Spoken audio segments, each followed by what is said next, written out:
Tamil Nadu CM Vijay ಇಂದು ಕೊಲ್ಲೂರಿಗೆ ಭೇಟಿಯನ್ನ ಕೊಡಲಿದ್ದಾರೆ. ಮುಖ್ಯಮಂತ್ರಿ ಆದ ಬಳಿಕ ಇದೆ ಫಸ್ಟ್ ಟೈಮ್ ಕರ್ನಾಟಕಕ್ಕೆ ಬರ್ತಾ ಇರೋದು ತಮಿಳುನಾಡು ಸಿಎಂ ನಟ ಹಾಗೂ ರಾಜಕಾರಣಿ ವಿಜಯ್. ಮಧ್ಯಾಹ್ನ 12 ಗಂಟೆಗೆ ಮಂಗಳೂರು ಏರ್ಪೋರ್ಟ್ಗೆ ಬರ್ತಾರೆ ವಿಜಯ್.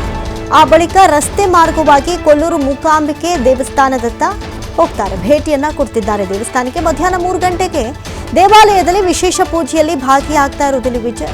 ಕೊಲ್ಲೂರಿನಲ್ಲಿ ಬೀಡು ಬಿಟ್ಟಿದ್ದಾರೆ ತಮಿಳುನಾಡು ಪೊಲೀಸರು. ದೇವಸ್ಥಾನದ ಆಡಳಿತ ಮಂಡಳಿ ಜೊತೆ ಪೊಲೀಸರು ಸೂಕ್ತವಾಗಿ ಚರ್ಚೆಯನ್ನು ನಡೆಸಿದ್ದಾರೆ. ಹೇಗೆಲ್ಲ ಭದ್ರತೆಯ ವ್ಯವಸ್ಥೆಯನ್ನು ಮಾಡಿದ್ದಾರೆ. ಆಯಾ ಕಠಿಣ ಸ್ಥಳಗಳಲ್ಲಿ ಅರಣ್ಯ ಮಾರ್ಗದಲ್ಲಿ ಭದ್ರತೆಗೆ ಸೂಚನೆಯನ್ನ ಕೂಡ ಕೊಡಲಾಗಿದೆ. ಜೊತೆಗೆ ಈಗ ಕರ್ನಾಟಕ ರಾಜ್ಯದತ್ತ ಬರ್ತಾ ಇರೋದು ತಮಿಳುನಾಡಿನ ಸಿಎಂ ಆದಂತಹ ವಿಜಯ್. ಇನ್ನು ಸದ್ಯಕ್ಕೆ ಅವರು ಇಲ್ಲಿಗೆ ಬರ್ತಾರೆ ಅಂದ್ರೆ ಏನೆಲ್ಲ ಭದ್ರತೆಗಳನ್ನ ದೇವಸ್ಥಾನದ ಆವರಣದಲ್ಲಿ, ದೇವಸ್ಥಾನದ ಸುತ್ತಮುತ್ತ ಹಾಗೂ ಬರುವಂತಹ ಅರಣ್ಯ ಮಾರ್ಗದಲ್ಲಿ ಭದ್ರತೆಗೆ ಸೂಚನೆಯನ್ನ ಕೊಡಲಾಗಿದೆ. ವಿಶೇಷ ಭದ್ರತಾ ವ್ಯವಸ್ಥೆಯನ್ನ ಉಡುಪಿ ಪೊಲೀಸರು ಕೈಗೊಂಡಿದ್ದಾರೆ. ತಮಿಳುನಾಡು ಸಿಎಂ ವಿಜಯ್ ಇಂದು ಕೊಲ್ಲೂರಿಗೆ ಭೇಟಿಯನ್ನ ಕೊಡ್ತಾ ಇರೋದ್ರಿಂದ ಪೊಲೀಸ್ ಇಲಾಖೆಯಿಂದ ನಾಗರಿಕರು ಹಾಗೂ ಭಕ್ತರಿಗೆ ಸೂಚನೆಯನ್ನ ಕೊಡಲಾಗಿದೆ.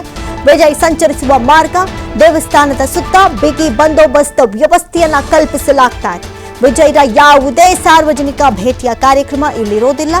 ವಾಹನ ಸಂಚಾರದ ಹಾದಿ ಸುಗಮವಾಗಿರಬೇಕು. ಪ್ರವೇಶ ದ್ವಾರದಲ್ಲಿ ಗುಂಪು ಸೇರಬಾರದು. ವಿಶೇಷ ಬಂದೋಬಸ್ತ್ ಹಿನ್ನೆಲೆ ಭಕ್ತರು ದರ್ಶನ ತಪ್ಪಿಸೋದು ಸೂಕ್ತ. ಇಂದು ಮಧ್ಯಾಹ್ನ 12ರಿಂದ ಸಂಜೆ 5 ಗಂಟೆಯವರೆಗೆ ದರ್ಶನವನ್ನ ತಪ್ಪಿಸೋದಕ್ಕೆ ಮನವಿ ಮಾಡಲಾಗಿದೆ. ಭಕ್ತರಿಗೆ ಯಾವುದೇ ಸಮಯದಲ್ಲಿ ದೇವಸ್ಥಾನ ಪ್ರವೇಶ ನಿಷೇಧವಿಲ್ಲ. ಆದರೆ ಸಿಎಂ ವಿಜಯ್ ಭೇಟಿ ವೇಳೆ ಅನುಕೂಲವಾಗುವಂತಹ ನಿಟ್ಟಿನಲ್ಲಿ ಎಚ್ಚರಿಕೆಯನ್ನ ಕೈಗೊಳ್ತಾ ಇದ್ದಾರೆ. ಅನಾನುಕೂಲವಾಗುವಂತಹ ಸಾಧ್ಯತೆ ಇರೋದ್ರಿಂದ ಈ ರೀತಿಯಾದಂತಹ ನಿರ್ಣಯಗಳನ್ನ ಕೈಗೊಳ್ಳಲಾಗಿದೆ. ಪ್ರಕಟಣೆ ಮೂಲಕ ಉಡುಪಿ ಜಿಲ್ಲಾ ಪೊಲೀಸರು ಮನವಿಯನ್ನ ಸಲ್ಲಿಸಿದ್ದಾರೆ. ಈ ಬಗ್ಗೆ ಮತ್ತಷ್ಟು ಮಾಹಿತಿಯನ್ನ ಕೊಡ್ತಾರೆ ದೂರವಾಣಿ ಸಂಪರ್ಕದಲ್ಲಿ ಪ್ರತಿನಿಧಿ ಆದಿತ್ಯ.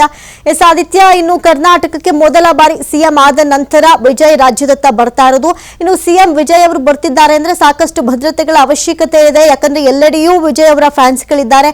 ಸದ್ಯಕ್ಕೆ ಏನೆಲ್ಲ ಕ್ರಮಗಳನ್ನ ಅಲ್ಲಿನ ಪೊಲೀಸರು ಕೈಗೊಂಡಿದ್ದಾರೆ ಆದಿತ್ಯ? ಅಮೃತ, ಹೌದು, ಪ್ರಮುಖವಾಗಿ ಸಿಎಂ ಆದ ಬಳಿಕ ಇದೇ ಮೊದಲ ಬಾರಿಗೆ ವಿಜಯ್ ಅವರು ಕರ್ನಾಟಕಕ್ಕೆ ಬರ್ತಾ ಇದ್ದಾರೆ. ಅದರ ಜೊತೆಗೆ ಅವರು ಫಸ್ಟ್ ಟೈಮ್ ಅವರು ಕೊಲ್ಲೂರು ಮೂಕಾಂಬಿಕೆಯ ದರ್ಶನಕ್ಕೂ ಕೂಡ ಬರ್ತಾ ಇರುವಂತದ್ದು ಬಹಳ ಅಚ್ಚರಿಯನ್ನ ಮೂಡಿಸಿದೆ. ಯಾಕಂದ್ರೆ ಸಿಎಂ ಆದ ಕೂಡಲೇ ಅವರು ಇಲ್ಲಿ ಬರ್ತಾ ಇದ್ದಾರೆ. ಬಹಳ ಬ್ಯುಸಿ ಆಗಿದ್ರು ಅವರು. ಈ ನಡುವೆ ಅವರು ಬಂದಿರುವಂತದ್ದು ಎಲ್ಲೋ ಒಂದ್ ಕಡೆ ದೇವರಿಗೆ ಏನಾದ್ರು ವಿಶೇಷ ಹರಕೆಯನ್ನ ಹಾಕಿದ್ರೆ ಅಥವಾ ಇಲ್ಲಿರೋ ಅವರ ಸ್ನೇಹಿತರ ಮೂಲಕ ದೇವಸ್ಥಾನದ ಬಗ್ಗೆ ತಿಳ್ಕೊಂಡು ಮೂಕಾಂಬಿಕೆಯ ಪವಾಡಗಳ ಬಗ್ಗೆ ತಿಳ್ಕೊಂಡು ಏನಾದ್ರು ಭಕ್ತಿಯಿಂದ ಅವರು ಭೇಟಿಯನ್ನ ನೀಡ್ತಾ ಇದ್ದಾರೆ ಅನ್ನುವಂತಹ ರೀತಿಯ ಒಂದು ಕುತೂಹಲಗಳು ಕೂಡ ಸದ್ಯ ಇರುವಂತದ್ದು. ಇದರ ಜೊತೆಗೆ ವಿಜಯ್ ಅವರ ಆಗಮನ ಕಾರಣಕ್ಕೋಸ್ಕರ ಕರ್ನಾಟಕ ಪೊಲೀಸ್ ಇಲಾಖೆಯ ಮೇಲೂ ಕೂಡ ಬಹಳ ದೊಡ್ಡ ಒಂದು ಜವಾಬ್ದಾರಿ ಸದ್ಯ ಇರುವಂತದ್ದು. ಈ ಕಾರಣಕ್ಕೋಸ್ಕರ ಮಂಗಳೂರು ಏರ್ಪೋರ್ಟ್ ನಿಂದ ಅಂದ್ರೆ ಮಧ್ಯಾಹ್ನ 12 ಗಂಟೆಯ ಹೊತ್ತಿಗೆ ಅವರು ಮಂಗಳೂರು ಏರ್ಪೋರ್ಟ್ ನಲ್ಲಿ ವಿಶೇಷ ವಿಮಾನದ ಮೂಲಕ ಲ್ಯಾಂಡ್ ಆಗ್ತಾರೆ. ಅಲ್ಲಿಂದ Z+ ಸೆಕ್ಯೂರಿಟಿಯ ಒಂದು ಕಾನ್ವೇಯ ಮೂಲಕ ಅವರು ಕೊಲ್ಲೂರಿಗೆ ಭೇಟಿ ನೀಡ್ತಾರೆ. ಸೊ ಮಂಗಳೂರಿನಿಂದ ಉಡುಪಿಯ ಒಂದು ಹೈವೇ ಏನಿದೆ, ಆ ಹೈವೇ ಮೂಲಕ ಕುಂದಾಪುರಕ್ಕೆ ಹೋಗಿ ಕುಂದಾಪುರ ಹೈವೇಯಿಂದ ಡೈವರ್ಷನ್ ಅನ್ನ ಕೊಲ್ಲೂರಿಗೆ ತೆಗೆದುಕೊಳ್ಳುವಂತದ್ದು ಕೂಡ ಇದೆ. ಹಾಗಾಗಿ ಸುಮಾರು 2-2.5 ಗಂಟೆಯ ಒಂದು ಜರ್ನಿ ಅಲ್ಲಿರುವಂತದ್ದು. ಆ ಕಾರಣಕ್ಕೋಸ್ಕರ ಆ ಹೈವೇ ಉದ್ದಕ್ಕೂ ಕೂಡ ವಿಶೇಷ ಭದ್ರತೆಯನ್ನ ಅಂದ್ರೆ ಪೊಲೀಸರು ಬೆಳಗಿನಿಂದಲೇ ಒಂದು ಹದ್ದಿನ ಕಣ್ಣನ್ನ ಹೈವೇ ಮೇಲೆ ಇಟ್ಟಿದ್ದಾರೆ. ಯಾಕಂದ್ರೆ ಈಗ ಏನು ದರ್ಶನ ವ್ಯವಸ್ಥೆ ಇದೆಯೋ ಅದು ಸಾಮಾನ್ಯವಾಗಿದೆ. ಆದ್ರೆ ಮುಂದೆ ಅದು ಅಂದ್ರೆ 12 ಗಂಟೆಯ ಬಳಿಕ ಆ ವಿಚಾರಕ್ಕೆ ಸಂಬಂಧಪಟ್ಟ ಹಾಗೆ ಸ್ವಲ್ಪ ಬದಲಾವಣೆಗಳಾಗುವಂತ ಸಾಧ್ಯತೆಗಳು ಕೂಡ ಇದೆ. ಹೆಚ್ಚಿನ ಭದ್ರತೆಯನ್ನ ಹೈವೇಯಲ್ಲಿ ನಿಯೋಜಿಸುವಂತ ಸಾಧ್ಯತೆಗಳು ಕೂಡ ಇದೆ. ಹಾಗಾಗಿ ಅವರು ಬಂದ ಬಳಿಕ ಅಂದ್ರೆ ಇವತ್ತು ದರ್ಶನಕ್ಕೆ ತುಂಬಾ ಜನ ಬರ್ತಾರೆ ಕೊಲ್ಲೂರಿಗೆ. ಇವತ್ತು ಶುಕ್ರವಾರ, ಆ ಕಾರಣಕ್ಕೋಸ್ಕರ ಕೊಲ್ಲೂರಿನಲ್ಲಿ ಸಾಕಷ್ಟು ಜನ ಸೇರಿರ್ತಾರೆ. ಆದ್ರೆ ಭಕ್ತರಿಗೇನೋ ಈ ದರ್ಶನದ ವಿಚಾರಕ್ಕೆ ಸಂಬಂಧಪಟ್ಟ ಹಾಗೆ ಯಾವುದೇ ರೀತಿಯ ಅಂದ್ರೆ ನಿಷೇಧ ಅನ್ನುವಂಥದ್ದು ಇಲ್ಲ. ಆದ್ರೆ 12 ಗಂಟೆಯಿಂದ 5 ಗಂಟೆ ಪ್ರಮುಖವಾಗಿ ಅವ್ರು 3:15 ಬರ್ತಾರೆ ಅನ್ನೋಂತ ಮಾಹಿತಿ ಇದೆ. ಅವರು ಹೈವೇಯಿಂದ ಕೊಲ್ಲೂರಿಗೆ ಡೈವರ್ಷನ್ ಅನ್ನ ತೆಗೆದುಕೊಂಡ ಬಳಿಕ ಈ ದರ್ಶನ ವ್ಯವಸ್ಥೆಯಲ್ಲಿ ಸ್ವಲ್ಪ ಅನಾನುಕೂಲ ಆಗುವಂತ ಸಾಧ್ಯತೆಗಳು ಕೂಡ ಇದೆ. ಯಾಕಂದ್ರೆ ವಿಜಯ್ ಅವರು ದೇವಸ್ಥಾನಕ್ಕೆ ಹೋಗುವಂತ ಸಂದರ್ಭ ಒಳಗಡೆ ಹೋಗಿರುವಂತ ಭಕ್ತರನ್ನ ಅಲ್ಲಿ ನಿಲ್ಲಿಸುವಂತದ್ದು ಅಥವಾ ಹೊರಗಡೆ ಇರುವಂತವರನ್ನ ಕೂಡ ನಿಲ್ಲಿಸುವಂತ ಸಾಧ್ಯತೆಗಳು ಕೂಡ ಇದೆ. ಹಾಗಾಗಿ ಆದಷ್ಟು 12 ಗಂಟೆಯಿಂದ ಪ್ರಮುಖವಾಗಿ ಒಂದು 2 ಗಂಟೆಯಿಂದ 5 ಗಂಟೆಯವರೆಗೆ ದರ್ಶನವನ್ನ ಅವಾಯ್ಡ್ ಮಾಡುವಂತದ್ದು ಒಳ್ಳೆಯದು ಭಕ್ತರು ಅನ್ನುವಂತ ಅಭಿಪ್ರಾಯಗಳು ಕೂಡ ವ್ಯಕ್ತವಾಗ್ತಾ ಇದೆ.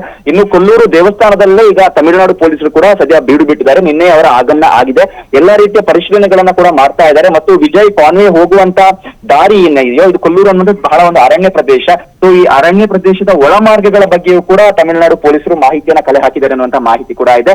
ಸೊ ಹಾಗಾಗಿ ಆಯಾ ಕಟ್ಟಿನ ಜಾಗದಲ್ಲಿ ಭದ್ರತಾ ಸಿಬ್ಬಂದಿಯನ್ನ ನಿಯೋಜನೆ ಮಾಡುವಂತಹ ಒಂದು ಕಾರ್ಯ ಕೂಡ ನಡೀತಾ ಇದೆ. ಅವ್ರ ಕಾನ್ವೆ ಹೋಗುವಂತ ಜಾಗ ಏನಿದೆಯೋ ಮತ್ತು ದೇವಸ್ಥಾನದ ಆಡಳಿತ ಮಂಡಳಿ ಜೊತೆ ಕೂಡ ನಿನ್ನೆ ತಮಿಳುನಾಡು ಪೊಲೀಸರು ಕೂಡ ಚರ್ಚೆಯನ್ನ ಮಾಡಿದ್ದಾರೆ. ವಿಶೇಷವಾದ ಭದ್ರತೆಯನ್ನ ತಮಿಳುನಾಡು ಪೊಲೀಸರು ಕೂಡ ನೀಡ್ತಾ ಇದ್ದಾರೆ. ಇದರ ಜೊತೆಗೆ ಕರ್ನಾಟಕ ಪೊಲೀಸರ ಒಂದು ಸಾಥ್ ಕೂಡ ಇದೆ.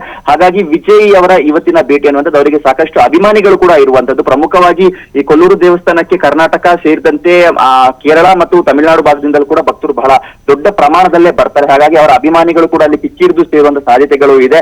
ಹಾಗಾಗಿ ಈ ನಿಟ್ಟಿನಲ್ಲೂ ಕೂಡ ಪೊಲೀಸರು ಅಲರ್ಟ್ ಆಗಿದ್ದಾರೆ. ಯಾವುದೇ ರೀತಿಯ ಒಂದು ನೂಕುನುಗ್ಗಲು ಅಥವಾ ಗೊಂದಲಮಯ ವಾತಾವರಣ ನಿರ್ಮಾಣ ಆಗಬಾರದು ಅನ್ನುವಂತ ರೀತಿಯಲ್ಲೂ ಕೂಡ ಸಿದ್ಧತೆಯನ್ನ ಮಾಡ್ಕೊಂಡಿದ್ದಾರೆ.